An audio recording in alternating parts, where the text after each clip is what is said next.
नमस्कार, तुम्ही पाहताय लाईव्ह महाराष्ट्र झोन न्यूज. आणि आता उपळाई बुद्रुक गटातून भाजपाचे मुन्ना मोरे अर्थात त्यांच्या पत्नी या ठिकाणी विजय झालेले आहेत. आणि मागच्या पंचवार्षिकला जिल्हा परिषद सदस्याचं प्रतिनिधित्व केलेले शंभू मोरे आपल्यासोबत असणार आहेत. काय सांगाल, सुरुवातीला थोडंसं निवडणुकीच्या प्रचाराचा शुभारंभ होतानाच तुम्ही उपस्थित नव्हता आणि आता आज विजय साकार होतोय. नक्कीच आम्ही दोघंही या मतदारसंघातून इच्छुक होतो, परंतु शेवटी आम्ही सगळेजण घरात बसून पार्टीचा निर्णय झाला आणि माधुरी तानाजी मोरे यांना उमेदवारी दिली गेली.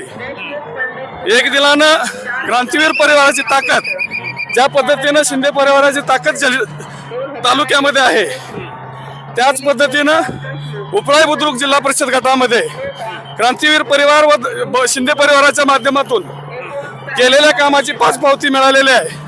आणि अर्थातच आजचा रिझल्ट बघता जिल्हा परिषदेच्या वरती भाजपचं कमळ आणि त्या माध्यमातून भगवा फडकलेला आपल्याला दिसून येतं. खऱ्या अर्थानं रणजितसिंह शिंदे भाजपामध्ये गेले आणि त्यावरती अनेक टीका टिप्पणी झाली होती. आता हे सगळं वाचवायसाठी गेले असं म्हणाले होते आणि पाण्याचा मुद्दा सुद्धा पुढे प्रकर्षाने आला होता.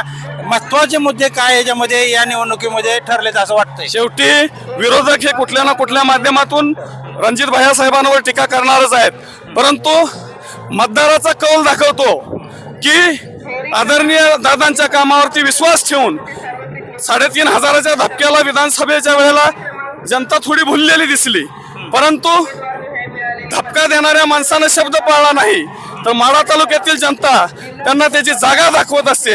शेवटी मतदाराची फसवणूक एकाच वेळेला होऊ शकते, पुन्हा पुन्हा फसणारा मतदार या माढा तालुक्यात नाही. आणि या निकालाच्या माध्यमातून एक चित्र स्पष्ट होईल की या तालुक्याला भविष्यात कोणी फसवणूक करण्याचा प्रयत्न प्रयत्न केला तर त्यांना त्यांची जागा हे मतदार दाखवणार आहेत. हे निकालातून चित्र स्पष्ट होताना दिसत आहे. माजी आमदार बबनराव शिंदे या निवडणुकीला खऱ्या अर्थानं नव्हते या ठिकाणी.